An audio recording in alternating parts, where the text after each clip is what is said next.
Section 149. A letter from Hyrum Smith to the Church, by direction of Joseph Smith, Jr., Nauvoo, Illinois, June 12, 1842. To our well-beloved brother Parley P. Pratt, and to the elders of the Church of Jesus Christ of Latter-day Saints in England and scattered abroad throughout all Europe, and to the saints, greeting. Whereas in times past, persons have been permitted to gather with the saints at Nauvoo in North America, such as husbands leaving their wives and children behind, also such as wives leaving their husbands and children behind, and such as women leaving their husbands, and such as husbands leaving their wives who have no children, and some because their companions are unbelievers. All this kind of proceedings we consider to be an error and for want of proper information, and the same should be taught to all the saints, and not suffer families to be broken up on no account whatever, if it be possible to avoid it. Suffer no man to leave his wife because she is an unbeliever, nor no woman to leave her husband because he is an unbeliever. These things are an evil, and must be forbidden by the authorities of the Church, or they will come under condemnation, for the gathering is not in haste, nor by flight, but to prepare all things before you, and you know not but the unbeliever may be converted and the Lord heal him. But let the believers exercise faith in God, and the unbelieving husband shall be sanctified by the believing wife, and the unbelieving wife by the believing husband, and families are preserved and saved from a great evil, which we have seen verified before our eyes. Behold, this is a wicked generation, full of lyings, and deceit, and craftiness, and the children of the wicked are wiser than the children of light, i.e., they are more crafty, and it seems that it has been the case in all ages of the world. And the man, when he leaves his wife and travels to a foreign nation, while on his way, darkness overpowers his mind, and Satan deceives him and flatters him with the graces of the harlot, and before he is aware, he is disgraced forever. And greater is the danger for the woman that leaves her husband. And there are several instances where women have left their husbands and come to this place, and in a few weeks or months they have found themselves new husbands and they are living in adultery, and we are obliged to cut them off from the Church.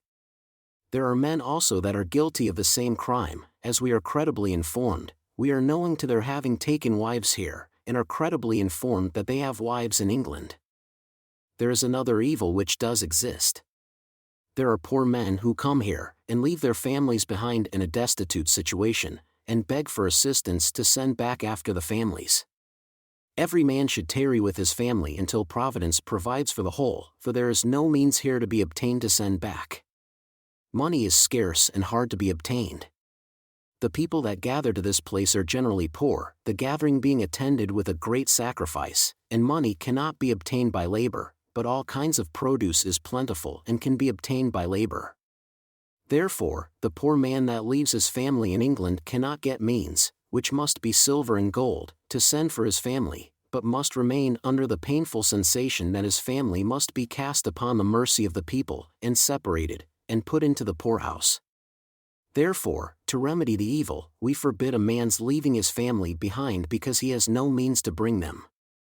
If the Church is not able to bring them and the parish will not send them, let the man tarry with his family, live with them and die with them, and not leave them until Providence shall open a way for them to all come together.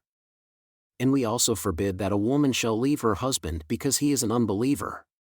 We also forbid that a man shall leave his wife because she is an unbeliever. If he is a bad man, i.e., the unbeliever, there is a law to remedy that evil, and if she is a bad woman, there is a law to remedy that evil. And if the law will divorce them, then they are at liberty. Otherwise, they are bound as long as they too shall live, and it is not our prerogative to go beyond this. If we do it, it will be at the expense of our reputation. These are the things in plainness which we desire should be publicly known, and you can publish them in the Millennial Star in full, or extract, as you please. It is a general time of health in Nauvoo. Everything begins to flourish and look prosperous.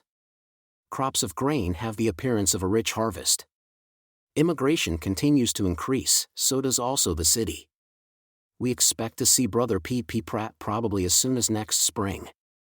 Brother Amos Fielding will be the bearer of this. He will start from here in a few days. May the Lord bestow His blessings upon you richly, and hasten the gathering, and bring about the fullness of the everlasting covenant, are the prayers of your brethren. Written by Hyrum Smith, Patriarch, by the order of Joseph Smith, President over the whole Church of Jesus Christ of Latter-day Saints. Hiram Smith. Nota bene. Brother Parley P. Pratt will send over 3 families, namely Brother John Allaby's, John Farrar's and David Clayton's, by the donation money that shall be given in for the building of the temple. They are now at work on the temple under that special contract that their family shall be forwarded to this place by monies donated for the temple. Brother John Allaby's family lives in number 33. Brownlow Hill, Liverpool. John Farrar and David Clayton's families live at Messrs. William Bashall and William Boardman's Mill, Farrington, near Preston, Lancashire. Direct and Farrar care of Mr. Thomas Beardwood, shopkeeper, Messrs. Bashall and Boardman's Mill. Also Elizabeth Clayton care of Mr. Thomas Beardwood, shopkeeper, Messrs. Bashall and Boardman's Mill, Farrington, near Preston, Lancashire. Brother Amos Fielding will understand the particulars. This is a precedent that we cannot establish, therefore you will be particular and keep this to yourself. Joseph Smith. Trustee and Trust. Hiram Smith. We wish to have these families sent this fall if possible, or they must suffer. J. S. H. S. We assure you that you have our best feelings and our prayers and have no fault to find. Believing every man has done the best he could, that is the elders, such as have remained in England. And we desire your prayers, even all the saints, etc., etc. H. S. J. S.